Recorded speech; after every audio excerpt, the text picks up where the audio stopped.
Hey, Hi, how how's it are going? you? I'm good. How you doing? Good. Thank you, one, for agreeing to this interview, and two, being flexible with the timing. I super appreciate it. I know that everyone, despite being not busy, is still super busy. So super appreciate you. How are you? Good. How you doing? Good. I saw the Comic Con at Home panel yesterday. I loved it. I thought you had some fabulous things to say, not only about your involvement with heavy metal and three comics, but also just about commentary on what's going on in the world right now. So, Yeah. oh my gosh, you even have a microphone. So professional. I love it. I know. I just creeped into the. Huh? How about I that? I need to get one, even if it's just a prop, but maybe next time, because I don't even know where my microphone is. I think it's back in LA. I'm in San Diego right now. Is it So actually? Does it help with the audio? Or do I sound okay? you sound okay regardless. I don't know if it's from the microphone or just from the computer though. All right. Whatever. But you know what? I can hear you and see you, so I guess that's all that matters. Okay. Great. So yeah, I think it's I thought it was super fascinating just how you touched on the point that despite not being able to go to Comic Con, we're still finding ways to bring Comic Con to people. And you Yeah. know, I saw already the video has thousands of views, and I think even if you were in the biggest hall in Comic Con, it's not going to hold thousands of people. So I love that basically Huh. more people saw you and saw the panel than would have even been possible in person. So that's one Amazing. silver lining. Yeah. Yeah. Um That is yeah, and I love how three of your comics, they're actually all a bit different. They all touch on different things, but they're all actually commentary more or less on what's going on right now. You have one kind of touching on government control and one kind of actually even touching on a little bit of the pandemic. So do you want to talk about that and why you think it's important that we have comics or things that people might not necessarily take as seriously as, let's say, the news or the newspaper or something, as access points to learn more about the unfortunate realities of the world, I guess. Mm-hmm. Um, Moon Lake is, I would say, it's like the sugar, the honey with the medicine, Mm-hmm. where it has a veil. It's masquerading as this like real campy, Tales of the Crypty kind of fun show. But at the heart of it, each and every single character and Moon Lake itself are endless rabbit holes. Each one of them leads down to some conspiracy that is on the minds of the collective unconscious. Just the title, Moon Lake. Did we even land on the moon? That's a huge question. And so the whole Stanley Kubrick of it all, where um he's an endless rabbit hole. It's like, did he, or maybe we did land on the moon, and maybe what he filmed, or if he did film a moon landing, um, they showed us that for one reason, because they couldn't show us what was actually going on the moon. So there's it's just whatever you believe. There's a lot of unanswered questions, and I, as a kid, always looked up at the moon and was just like, that doesn't look right. I've always had like it looks beautiful, but I just always felt weird about the fact that we don't see the other side, Yeah. and it doesn't. Our moon doesn't work like other moons. Other Mm-hmm. moons, you see the other side. So we haven't. That's just simple physics. And maybe there's a simple explanation, but we haven't found it. No. Um, and there's almost too many explanations. So when there are so many explanations, you start to question stuff. So I took that kind of critical thinking just from being a kid, looking up at, because that's what conspiracy theorists are. Yeah. The term conspiracy theorist was invented when JFK was assassinated. So people who were actually looking into the assassination, if they brought up anything that was outside of the mainstream narrative, they were dubbed a conspiracy theorist, even if they were, just doing critical detective work. So what is a conspiracy? You know, and that's at the heart of Moon Lake. So then, and that's got Sasquatches and aliens, and Dang. mind control, like psychotic cheerleaders. They're like, and they're all working alongside each other, and it makes for a really kind of trippy environment. Mm-hmm. So and then I take that kind of analytical thinking, and then I was 20 blocks away from 9/11 when it happened. Oh my gosh. And I was at my girlfriend's house, and literally when the first building was shook, that woke me up in my bed, like my building vibrated. Okay. And that was another thing where I was look out the window, and I would see the towers, smoking, and then look on the TV and listen to what they were telling me, and then looking, and then obviously they came down, and it just, again, it didn't add up. So I went down, now I was going down a rabbit hole that wasn't in space. So I'm going down a rabbit hole that is right next door. And so that was the beginning of Brooklyn Gladiator, thinking about what if there was a universe where all conspiracies are true, Mm-hmm. and it takes place in 2033, and we're heading toward this. It's in this technocracy, this Orwellian 1984 constantly surveilled world, and that's nothing new. But I always wanted to do a character, because this is what happened to me. Like when I saw all of this redacted, information coming at me, um, I went inside for answers. Mm-hmm. So I thought, that's an interesting character, that he rejects he rejects all the technology, he rejects all the mind control, drugs, he rejects all the constant ads, and um the the oppression of the constant martial law. He goes in and he starts to hone his psychic abilities, astral projection, um and he starts to that's how he starts to get around the system. Mm-hmm. So he's Because it is he's a system. yeah, so he's going to the astral plane, and finding all the nooks and crannies, and he acts as like a kind of like a modern Robin Hood in this world, Mm-hmm. um, helping the poor, and he's getting by.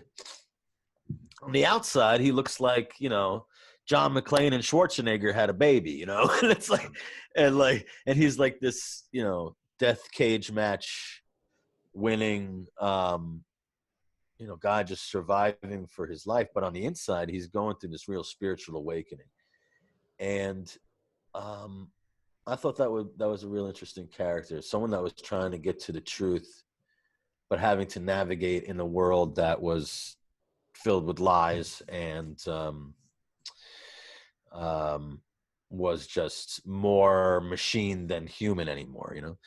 And I felt like, okay, shit, look at the headlines today.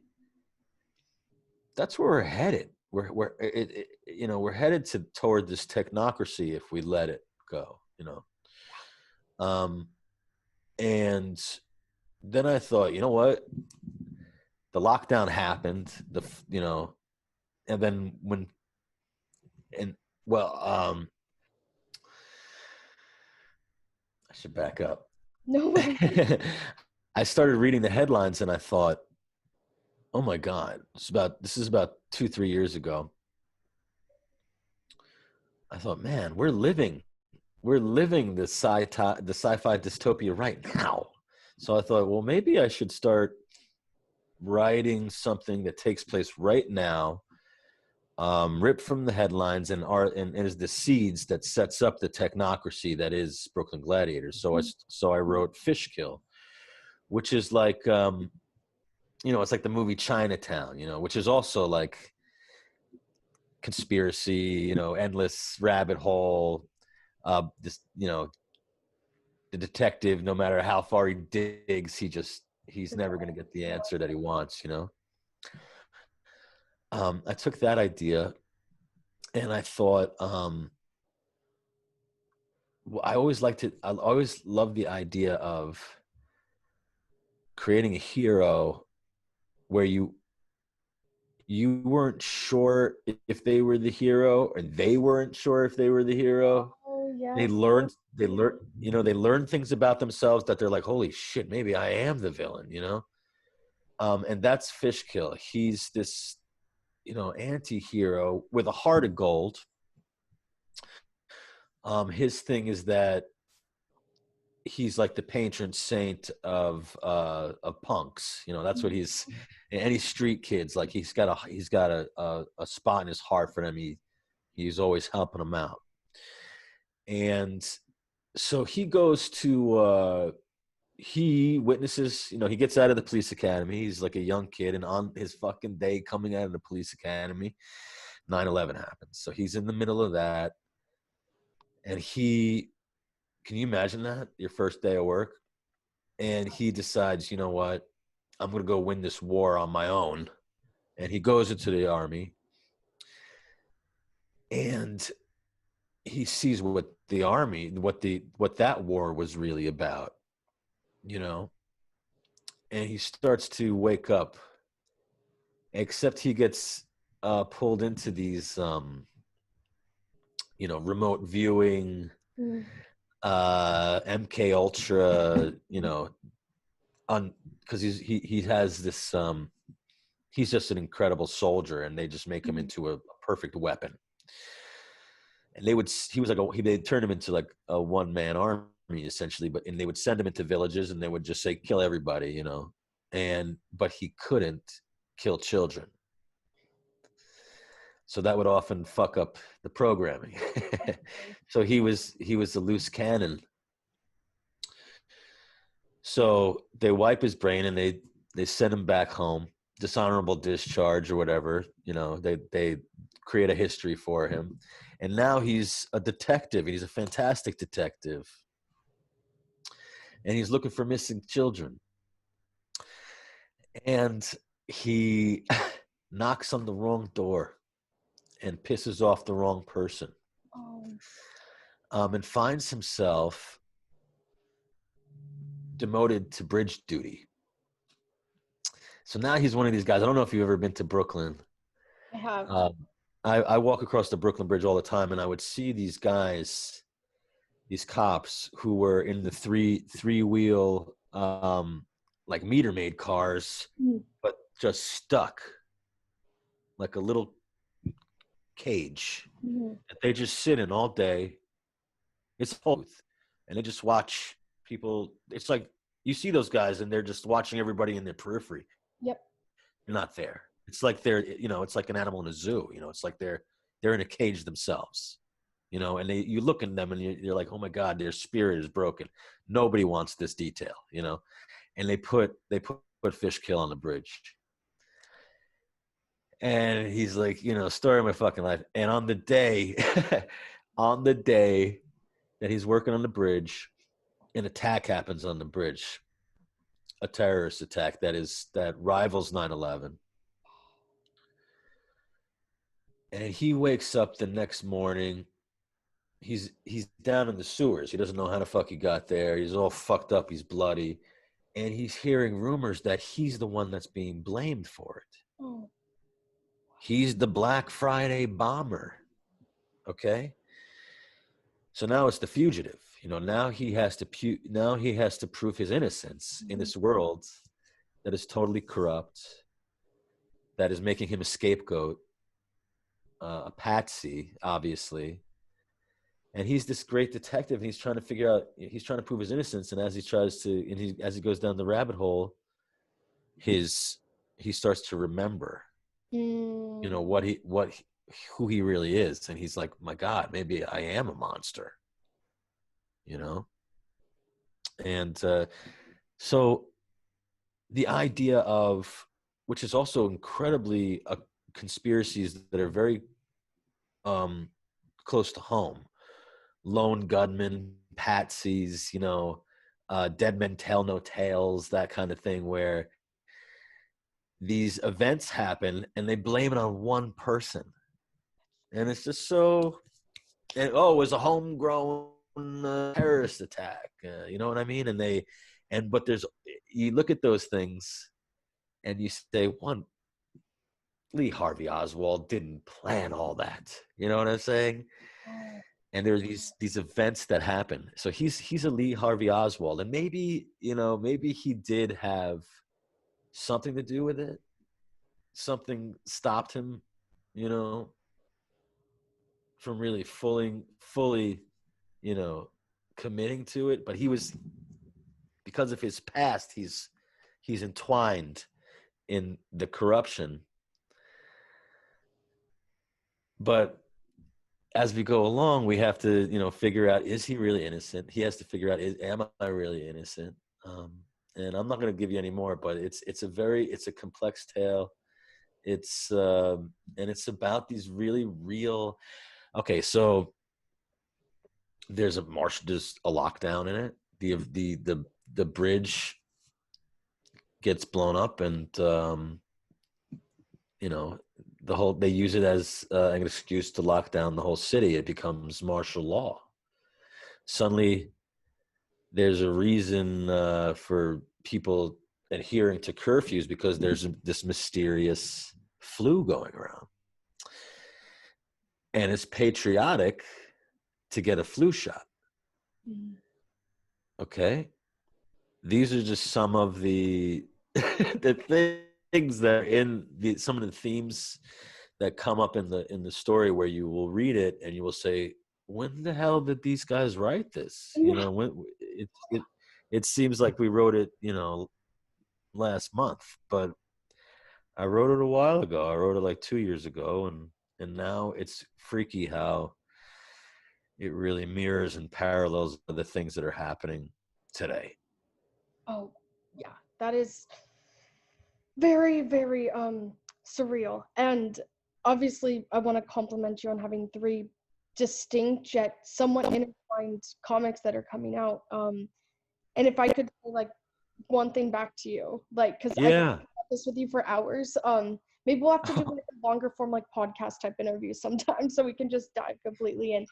But I think you just kind of proved to anyone watching that comics are not always butterflies and rainbows. And I think that even me, I read The Family Circus and Garfield and Peanuts. I love them. But I it's can't believe you just brought up Family Circus. Wait, do you like Family Circus? Okay, well, I used to read the Sunday comics in the Daily News every day. I'd get up and the Sunday comics with color, and it was like, it was awesome. That was great. But every day they would have, in the black and white newspaper, they'd have a comics section. The first comic was always Family Circus. Okay, the little circle on the top. Yeah. And so I would read everything, but that was always the one I'd read first, because that it would always appear there. And I always loved the times when he would draw. I think the little boy's name was Billy or Bobby or something. Like I was like, oh, that's me. I'm like Bobby.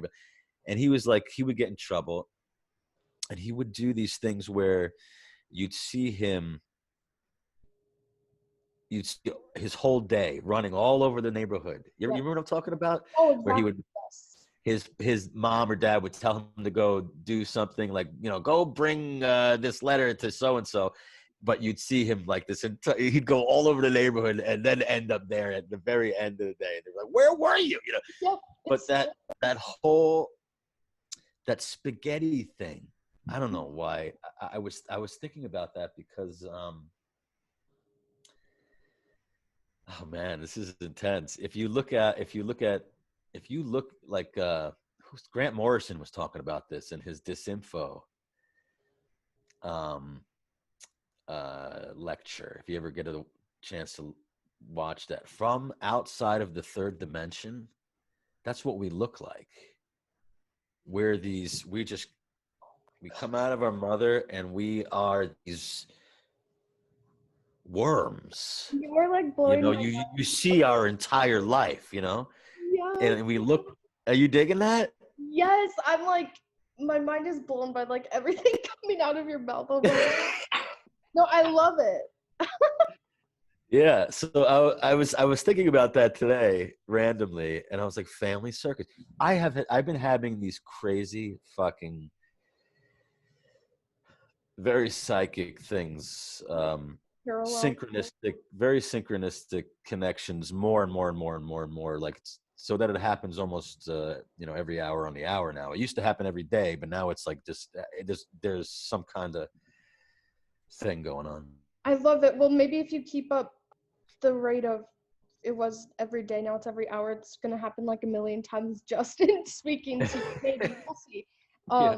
We'll see what else comes out of my mouth.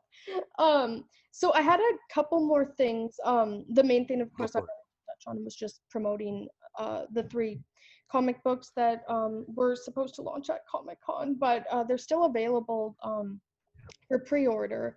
And I think the first one comes out in, is it this month or early next month?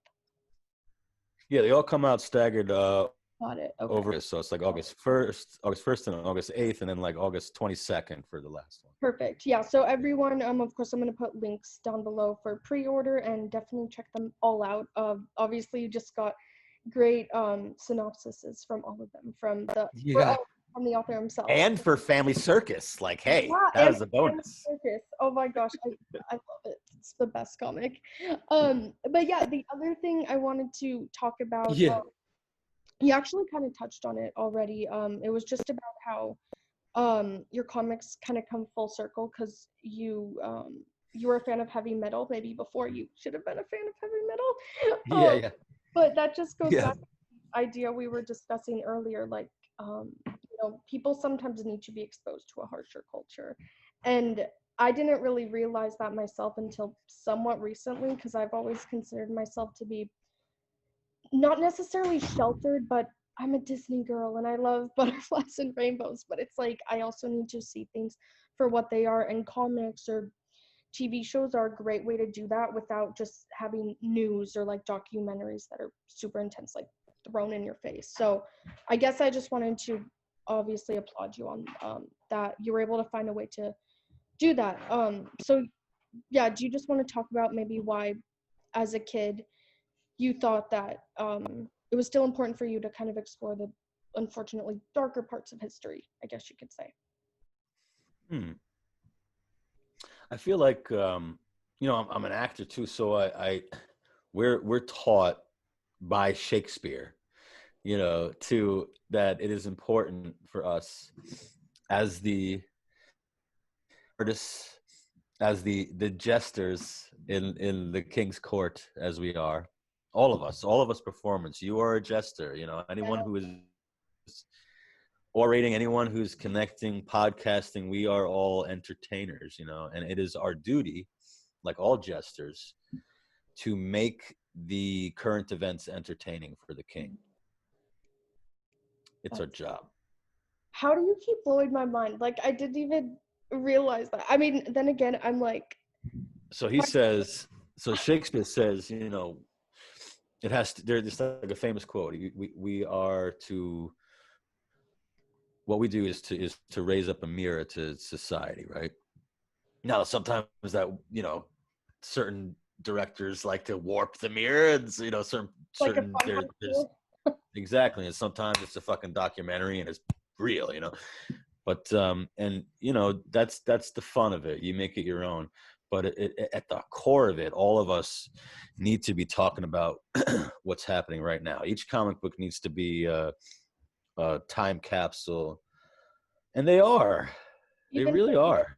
You can go back to any comic book and you know, look, anything you love, Star Wars, Marvel, you know, DC, they're dealing with all these conspiracies too in their own way, man. They're talking about, you know, nanite technology, you know, creeping in, parallel universes and astral projection, and you know, they're doing it in their own way. They're teaching us. I think there's just Um, subtle, so we don't always pick up on it, but it is still there. yeah, no, it's like they make it when you look at Doctor Strange. Um, some of those things we can do. Hmm. You know, we can astral project if you teach yourself how, you know. And that's one of his big powers where you look at that and you're just like, oh, he can astral project. Well, so can you, man. You know, it's like it's suddenly he's not it's like it's not just a superhero skill, you know. It's it could become an everyday skill if you let it, you know. Yeah, I'm sorry. I'm laughing because my brother's in the other room listening in, and he just texted me, "Star Wars is a fat conspiracy." What did he say? Star Wars is a Is a fat conspiracy, so he agrees with you. well, Star Wars. Whew, you combine that with Ancient Aliens, and then here's the thing.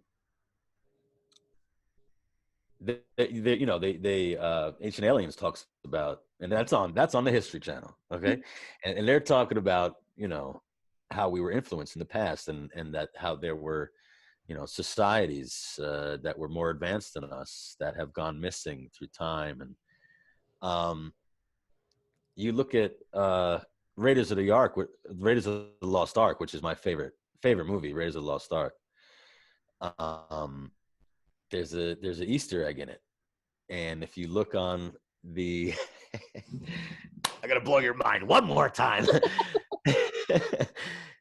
If you look at the hieroglyphics engraved on the Ark of the Covenant, you will find R2D2 and C3PO there. What was Lucas telling us? That it was a long time ago in a galaxy not so far away, that Tatooine, maybe that's Earth. It's called something different back then. Literally, I can't. No, you were like music. Well, you're music to my brother's ears right now, and you're music, shocking music to my ears, you could say. Sorry. No, I just no, it's so fascinating, and I think you actually go way deeper into this stuff on your podcast, which oh actually yeah, you've changed to a videocast, which I didn't even know that was a term they now use, which I love. yeah. So want to tell us a little bit about that transition? I mean, it's really just like a video cast is really just a, you know, it's a video show, you know. Yeah. But you know, it came from a podcast, so now it's a video cast.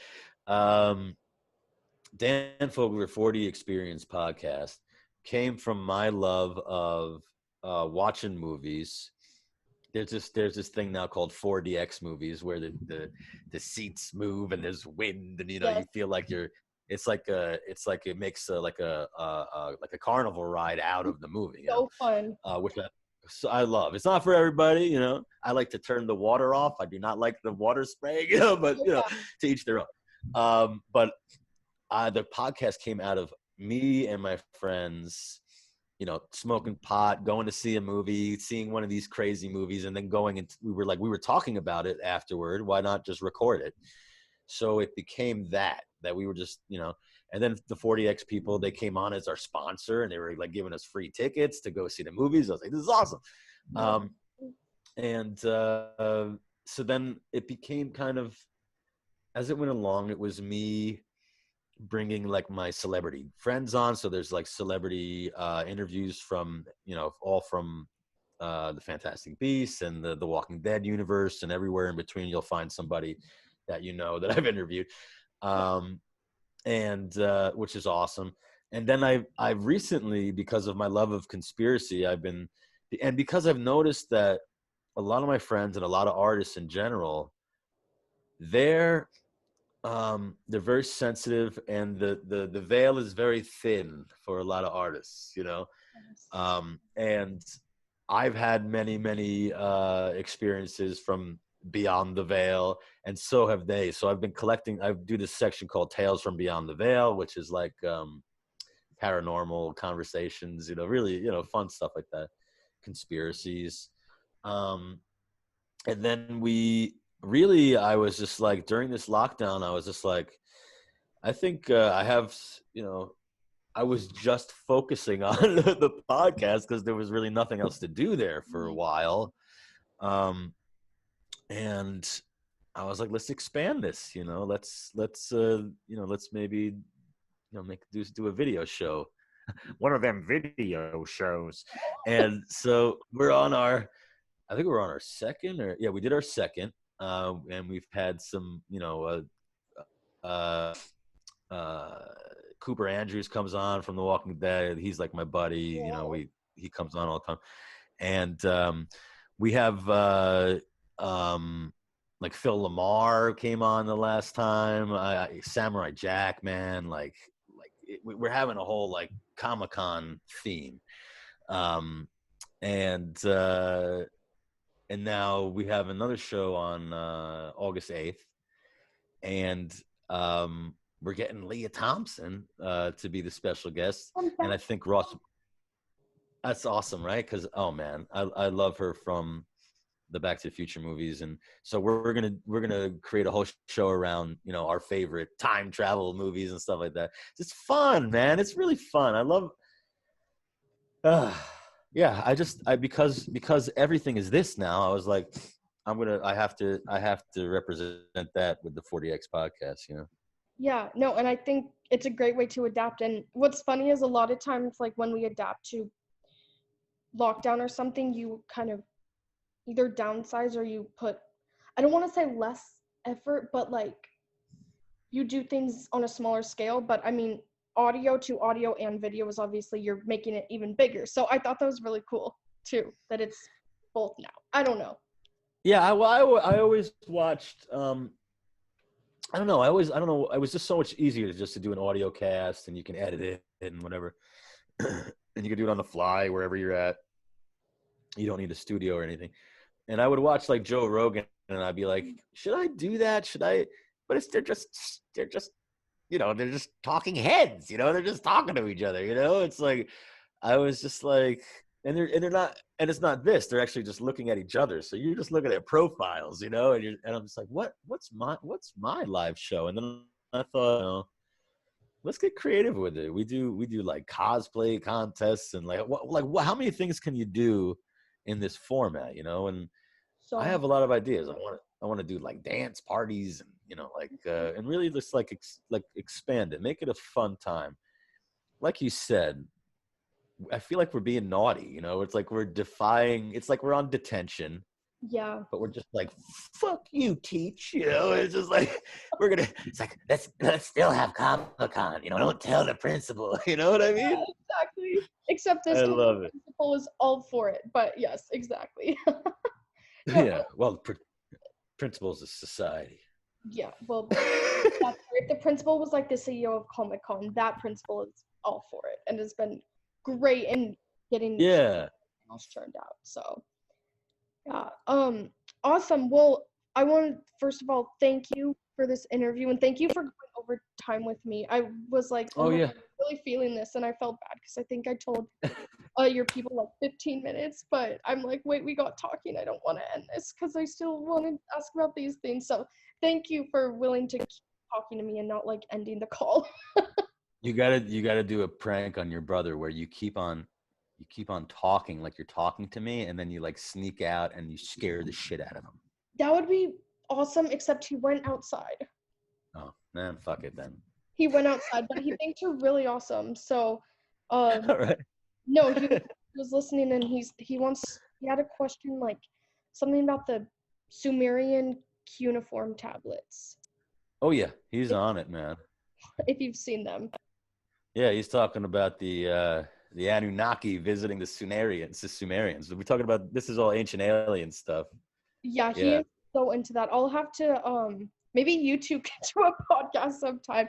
Do you ever Sorry. do like fans on your podcast, like calling in? Maybe I'll have him Yeah, call. we do. We do. We're gonna do call-ins, and we're definitely on the live show on 8/8. Tell him to send the question or reach out to me on Instagram Oh, at amazing. Fogler's Fictions and just say, hey man, this is a question I'd love to ask. And I'll yeah, whatever. I'm down. Okay, that's good to know because I actually was going to ask just about your social media in general. Mhm. You're pretty responsive on Instagram. Are you also active on Twitter, Facebook, Yeah, or at Mr. Dan Fogler on Twitter. okay? And at Fogler's Fictions on Instagram. And I have a new web page, One Stop Fogler Fantasticness, and that's www.foglersfiction.com. Okay. Fogler's Fiction, um, and yeah, we're just in the middle of connecting everything together. The Nerdbot and Yeah. so I think Nerdbot is creating a because that's our home base. They're creating a whole web page and everything. So between all of that, you'll be able to find me. Yeah, and luckily you're popular enough. If someone simply types your name in on Google, they're gonna see pretty much everything. But I'll of course put all the links in the description as well as link to the podcast as well. So Awesome. all in one place. Thank you. Awesome. Well, That's thank fun. you so much, and hopefully when the pandemic ends, I'd love to do something in person, maybe in LA. That's where I am, so I'd love to set that up in the future too. Sure. Yeah. My pleasure. Cool. Have a great rest of your day, okay? Okay. You too. Thanks. Okay. Thanks a lot. Of course. Bye. Bye.